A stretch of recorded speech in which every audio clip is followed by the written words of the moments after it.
Assalamualaikum warahmatullahi wabarakatuh.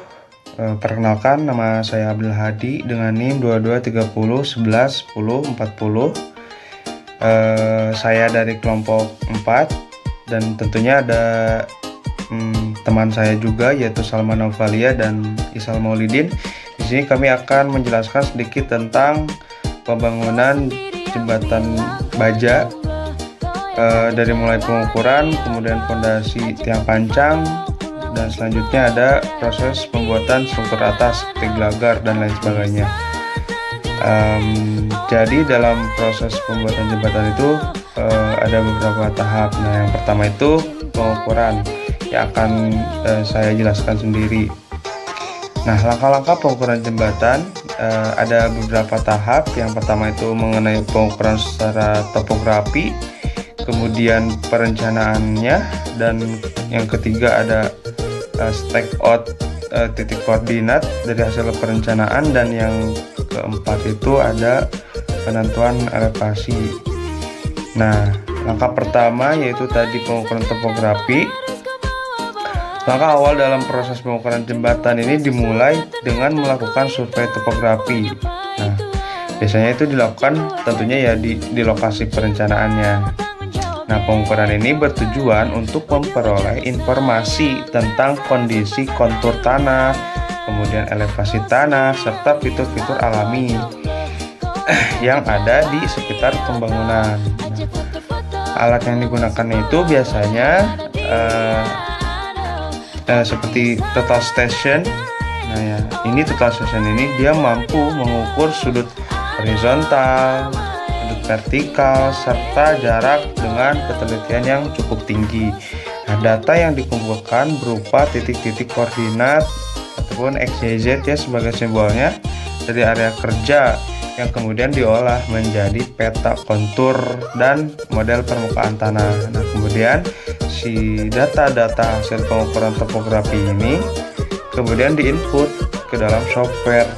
Nah, biasanya menggunakan software AutoCAD 3 dimensi atau Civil 3D biasanya disebutnya.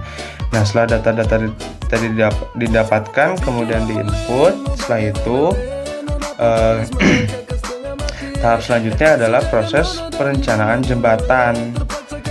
Jadi biasanya seorang perencana ataupun surveyor ataupun seorang drafter akan mengolah data koordinat hasil pengukuran topografi tadi ke dalam software ini, yaitu Civil 3D ini atau perangkat lunak yang lainnya.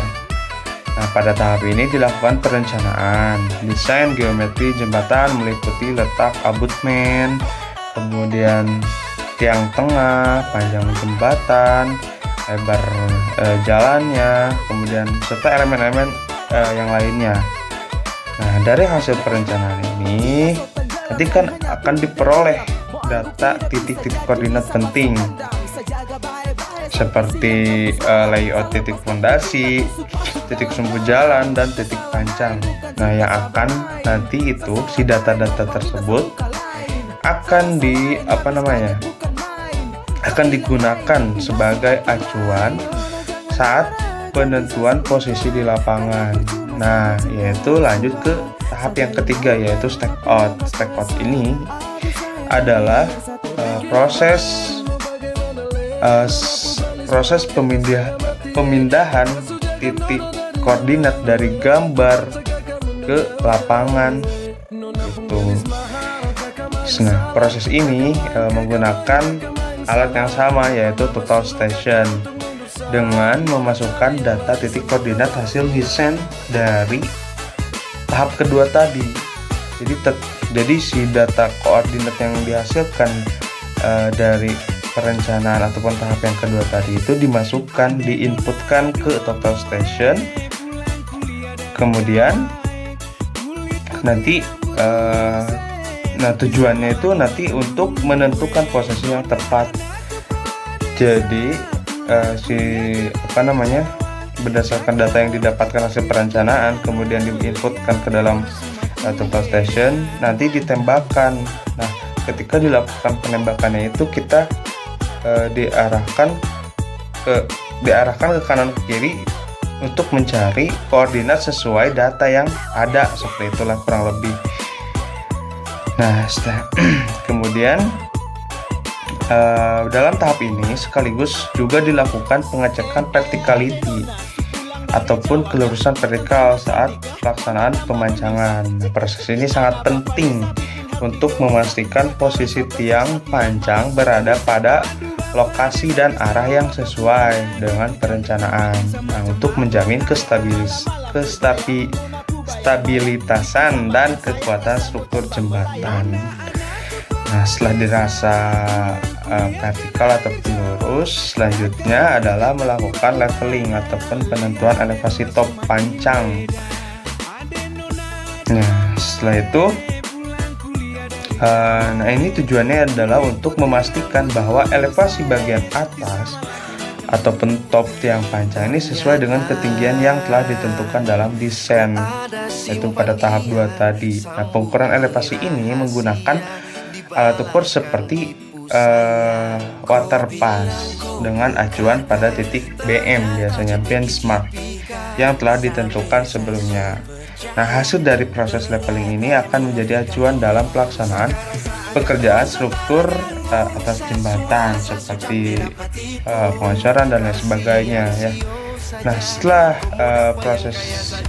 keempat proses ini selesai, selanjutnya bisa dilakukan proses pemasangan fondasi. Mungkin untuk pengukuran kurang lebih seperti itu, dan selanjutnya akan disampaikan mengenai pemasangan fondasi pancang lebih detailnya lagi oleh rekan saya yang bernama Salman Auvalia. Mungkin untuk selanjutnya silahkan. Assalamualaikum warahmatullahi wabarakatuh. Perkenalkan, nama saya Salman Auvalia Azahra dengan NIM 2230111036. Di sini saya akan menjelaskan pengertian fondasi tiang pancang untuk jembatan baja, di mana fondasi tiang pancang adalah pilihan umum untuk jembatan baja, terutama ketika tanah di lokasi konstruksi tidak stabil atau lunak. Fondasi ini terdiri dari tiang-tiang pancang yang dipancangkan ke dalam tanah hingga lapisan tanah yang lebih keras, menyalurkan beban jembatan ke tanah yang lebih dalam. Adapun jenis-jenis fondasi tiang pancang untuk jembatan baja yaitu tiang pancang baja, di mana tiang pancang baja terbuat dari baja, kuat dan tahan lama, serta dapat menahan beban kejut dan beban geser dengan baik. Yang kedua ada tiang pancang beton, di mana untuk tiang pancang beton biasanya berupa beton pracetak atau yang dicor di tempat dan sering digunakan untuk jembatan karena kemampuannya menahan beban yang besar. Yang ketiga ada tiang pancang komposit, di mana tiang pancang komposit merupakan gabungan antara tiang pancang baja dengan beton, menggabungkan kelebihan dari kedua material tersebut menjadi lebih kuat. Adapun alat yang digunakan untuk pemancangan tiang pancang untuk jembatan baja yaitu ada drop hammer, di mana cara kerja drop hammer yaitu menjatuhkan beban berat ke atas tiang, di mana kegunaannya itu cocok untuk tiang pancang kayu dan beton. Yang kedua ada diesel hammer, di mana diesel hammer yaitu memukul tiang menggunakan tenaga pembakar diesel. Kegunaannya efektif untuk tiang baja yang dipancangkan. Yang ketiga ada hydraulic hammer, di mana kegunaannya itu menggunakan sistem hidrolik untuk memberi pukulan. Kegunaannya lebih senyap dan presisi. Lalu ada vibratory hammer, di mana kegunaannya atau cara kerjanya itu menggetarkan tiang sehingga menembus tanah. Untuk kegunaannya itu efektif di atas tanah berpasir atau berlumpur. Dan yang terakhir ada kren, di mana untuk cara kerja kren itu mengangkat dan memposisikan tiang pancang. Kegunaannya yaitu mendukung pemasangannya. Adapun fungsi utama dari tiang pancang untuk jembatan baja, yang pertama yaitu menyalurkan beban jembatan ke lapisan tanah keras yang lebih stabil. Yang kedua ada memberikan kestabilan terutama untuk jembatan di atas air atau tanah lunak. Yang ketiga ada menahan gaya lateral akibat angin, arus air maupun gempa bumi. Lalu selanjutnya ada keunggulan dari tiang pancang, yaitu yang pertama ada daya dukung tinggi, di mana mampu menahan beban berat sehingga cocok untuk jembatan berskala besar. Yang kedua ada pemasangan cepat, di mana proses instalasi ini lebih cepat dibanding metode fondasi lain karena bisa disambung dan dipotong sesuai kebutuhan lapangan. Yang ketiga yaitu fleksibilitas panjang, di mana Fleksibilitas ini diproduksi dan dibawa dalam ukuran sangat panjang sehingga menembus lapisan tanah keras yang dalam. Dan yang terakhir adalah tahan lentur dan elastis, di mana baja memiliki modulus elastisitas tinggi sehingga lebih cocok pada kondisi tanah dinamis atau terkena getaran lalu lintas. Adapun kekurangan tiang pancang baja yaitu rentan terhadap korosi, jadi baja itu mudah berkarat, apalagi di lingkungan lembab atau air laut, di mana butuh lapisan atau pengecatan tambahan untuk perlindungan anti karat. Yang kedua, biaya materialnya lebih mahal. Untuk harga baja itu kan relatif lebih tinggi dibanding tiang beton. Yang ketiga itu ada kebisingan, di mana kebisingan tersebut menimbulkan suara yang sangat bising dan dapat mengganggu lingkungan sekitar. Dan yang terakhir ada memerlukan alat berat khusus, di mana proses tersebut membutuhkan pemasangan crane serta alat pancang yang lebih besar dan tenaga profesional. Adapun cara kerja untuk fondasi tiang pancang, yang pertama ada penentuan lokasi dan perhitungan beban. Sebelum pemasangan dimulai, perlu dilakukan analisis tanah dan menghitung beban yang akan didukung oleh tiang pancang. Proses ini penting untuk menentukan panjang, jumlah, dan jenis tiang yang akan digunakan. Lalu yang kedua ada pemasangan tiang pancang. Setelah perhitungannya selesai, tiang pancang dipancangkan ke dalam tanah yang terkeras menggunakan alat berat seperti pile driver atau mesin hidrolik. Proses pemancangan ini berlangsung hingga tiang pancang mencapai lapisan tanah keras atau hingga mencapai kedalaman tertentu yang telah dihitung sebelumnya. Yang ketiga ada distribusi beban melalui tiang. Setelah terpasang, tiang pancang akan menyalurkan beban bangunan ke lapisan tanah terkeras yang berada di bawah tanah lunak, di mana beban tersebut disalurkan melalui tiang pancang dan didapat dua jenis untuk distribusi beban. Yang pertama yaitu beban gesekan atau skimming friction, di mana beban tersebut disebar ke seluruh permukaan tiang pancang menghasilkan gesekan antara tiang dan tanah sekitarnya.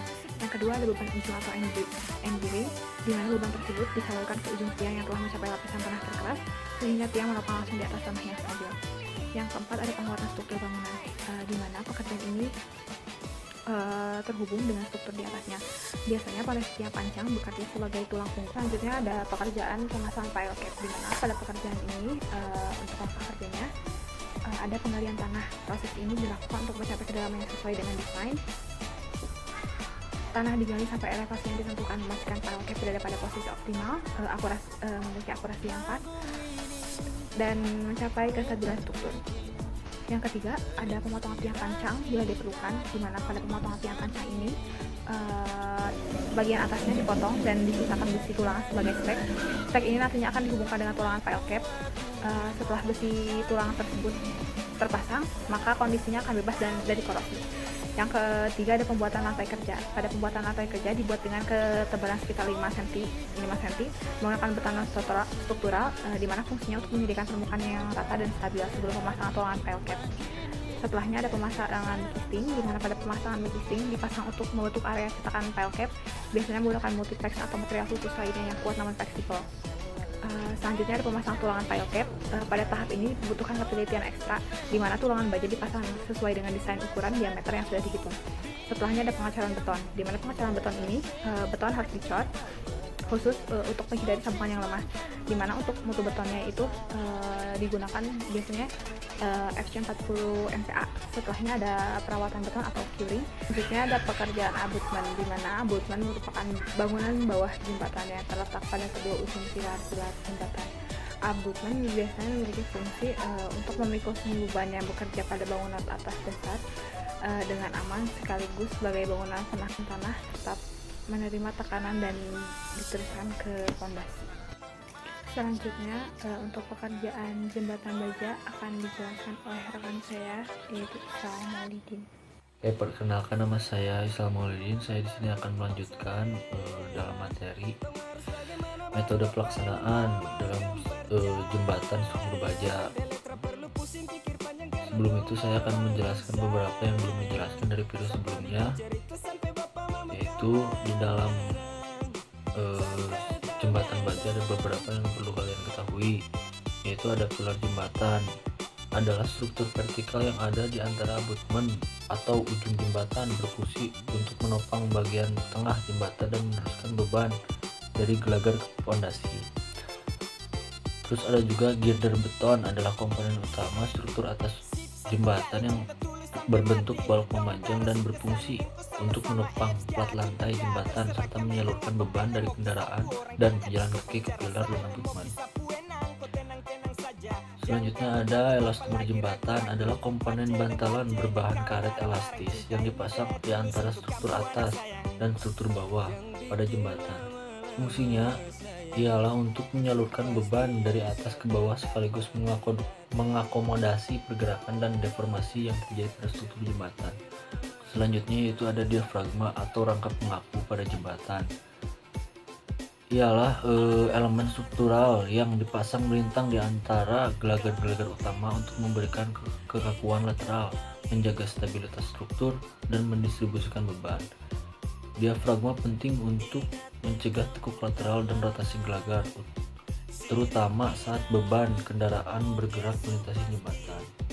Terus yang paling utama itu ada rangka baja, diantaranya itu ada gelagar, adalah komponen struktur utama jembatan yang berfungsi untuk menopang lantai jembatan dan menyalurkan beban lalu lintas ke struktur pendukung seperti pilar dan abutmen. Gelagar merupakan bagian dari superstruktur jembatan yang struktur yang berada di atas pondasi dan pondasi atas. Ada juga rangka batang utama, adalah struktur utama pada jembatan rangka baja yang terdiri dari batang-batang baja yang disusun dan dihubungkan membentuk segitiga-segitiga. Struktur ini berfungsi untuk menyalurkan beban dari lantai jembatan ke pilar dan abutmen. Struktur rangka batang utama merupakan bagian superstruktur jembatan yang sangat penting karena menjadi penopang utama beban lalu lintas dan berat jembatan itu sendiri. Selanjutnya ada sambungan gelagar, adalah sistem penghubung antar elemen gelagar, baik gelagar utama maupun gelagar melintang, yaitu untuk membentuk satu kesatuan struktur jembatan yang kuat dan stabil. Selanjutnya ada ikatan angin bawah, adalah elemen struktur pengaku horizontal yang terletak di bagian bawah jembatan, biasanya di antara bagian bawah gelagar utama atau rangka batang. Tujuannya ialah menahan gaya lateral seperti gaya angin, gaya gempa, dan gaya rem kendaraan. Nah, untuk selanjutnya ini ada ilustrasi untuk metode pelaksanaan jembatan struktur baja. Nah, setelah pekerjaan pondasi tiang panjang, selanjutnya pekerjaan pemasangan bekisting dan penulangan pada pelkap, abutmen, dan pilar jembatan, lalu dilanjutkan pengecoran menggunakan konkrit pump dan truk mixer.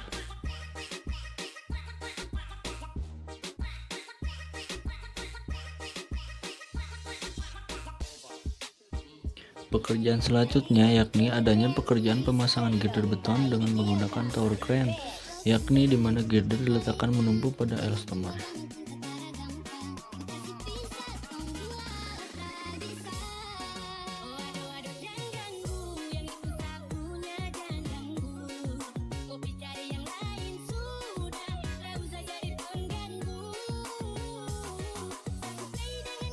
Setelah girder diletakkan menumpu pada elastomer, dilanjutkan untuk penulangan dan pengecoran diafragma sebagai pengaku girder.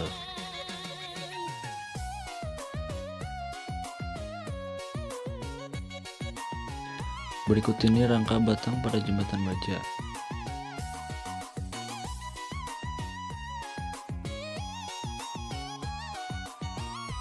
Pekerjaan rangka baja meliputi pemasangan gelagar utama memanjang, pemasangan gelagar utama melintang, pemasangan rangka batang utama diagonal dan vertikal, pemasangan sambungan gelagar dan sambungan rangka, pemasangan ikatan angin bawah.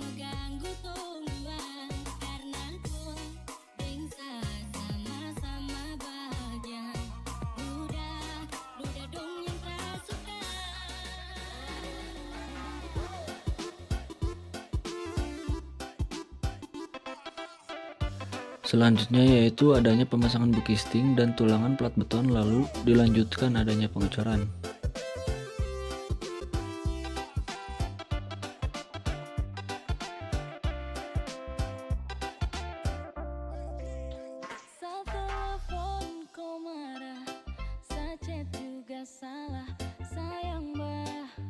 Yang terakhir yaitu pekerjaan trotoar, dilanjutkan pengaspalan, pembukaan jalan, serta finishing.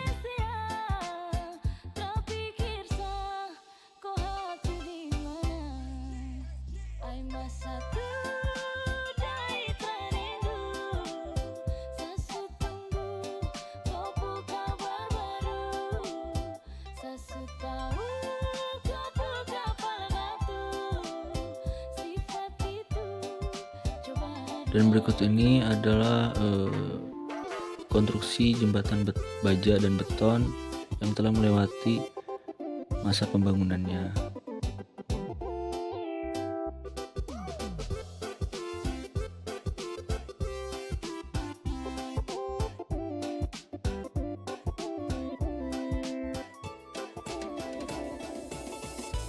Nah, itu untuk ilustrasi metode pelaksanaan dalam jembatan struktur baja. Untuk materi selanjutnya yaitu pemeliharaan dalam jembatan struktur baja yang akan dijelaskan oleh teman saya yaitu Adi Wijaya. Selanjutnya saya akan menjelaskan terkait pemeliharaan dan perawatan jembatan baja. Namun sebelum itu, perkenalkan, nama saya Adi Wijaya dari Teknik Sipil.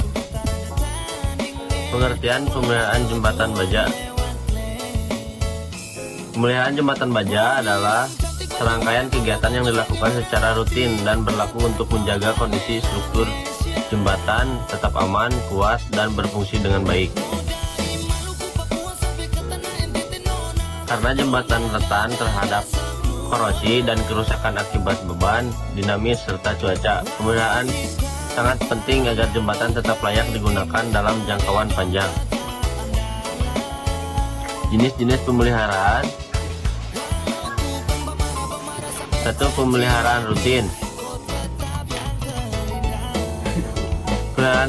Pemeliharaan ini dilakukan secara berkala dan mencakup aktivitas seperti pembersihan debu, kotoran, dan sampah di permukaan jembatan.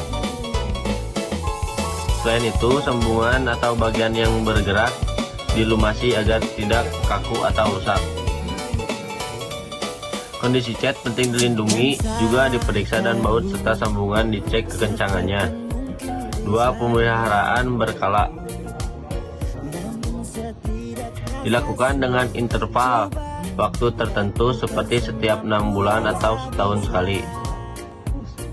Aktivitasnya meliputi pemeriksaan visual menyeluruh terhadap seluruh struktur, pengukuran deformasi, pengujian ketebalan baja menggunakan metode non-destruktif, dan pelapisan ulang cat anti karat.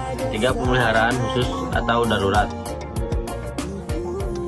Dilakukan apabila terjadi kejadian tak terduga seperti kecelakaan, bencana alam, banjir, gempa, atau jika ditemukan kerusakan serius. Pemeliharaan ini bersifat cepat dan sementara hingga perbaikan permanen dapat dilakukan.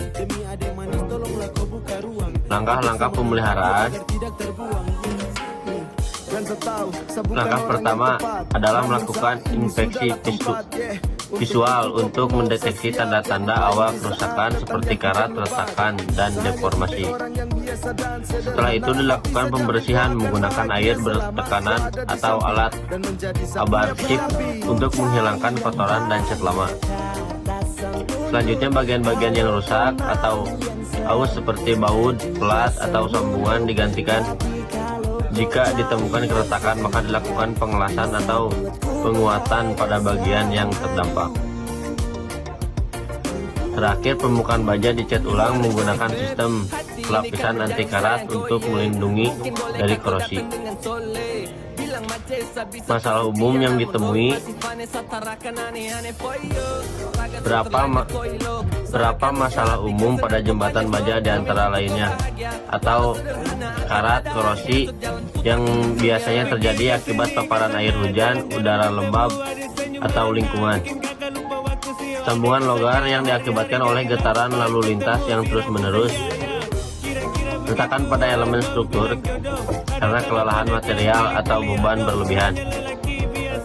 Cat yang mengelupas atau rusak akibat cuaca ekstrim atau usia pelapisan yang sudah tua. Setiap masalah tersebut memperlakukan penanganan yang sesuai seperti pelapisan ulang, penggantian komponen, atau pengelasan.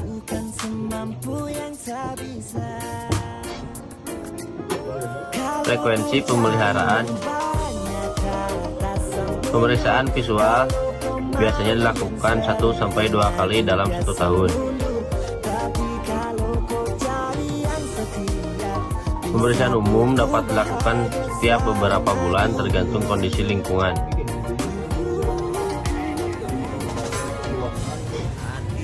Sementara itu, pencegatan ulang biasanya dilakukan setiap 5 sampai 7 tahun yang menjaga ketahanan terhadap karat.